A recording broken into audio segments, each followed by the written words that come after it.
అరే, ఇది విన్నావా? ఒక పెంగ్విన్ తన ఫ్యామిలీ మొత్తాన్ని విడిచిపెట్టి ఏదో పర్వతాల వైపు వెళ్ళిందట కదా. అవును, అది కథ కాదు, అది రియల్ ఫుటేజ్. ఎప్పుడు జరిగింది, ఎవరు చూశారు? 2017లో డాక్యుమెంటరీ ఫిల్మ్ మేకర్ వార్నర్ హెజార్గ్ encounters at the end of the world అనే డాక్యుమెంటరీ తీస్తున్నప్పుడు అయితే అందులో ఏమైంది?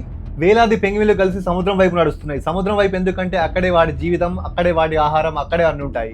మరి ఆ పెంగ్విన్ అది ఒక్కసారి ఆగి వెనక్కి తిరిగి పర్వతాల వైపు నడిచింది.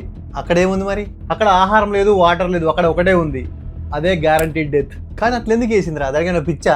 దానికి ఒక థియరీ ఉంది. 1920లో సిగ్మండ్ ఫ్రాయిడ్ రాసిన ఒక పుస్తకం బియాండ్ ద ప్రిన్సిపుల్. ఫ్రాయిడ్ ఏమన్నాడు?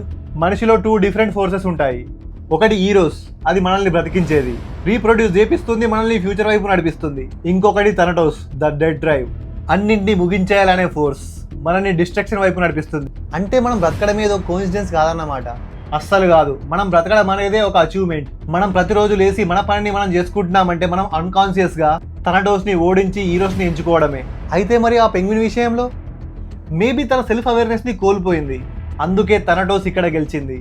కానీ మనకు సెల్ఫ్ అవేర్నెస్ ఉంది కాబట్టి మనం ఎప్పుడు కూడా థనటోస్ ని గెలవనివ్వద్దు. మనం ఎల్లప్పుడూ బ్రతకడాన్ని ఎంచుకోవాలి, ముందుకు నడుస్తూనే ఉండాలి.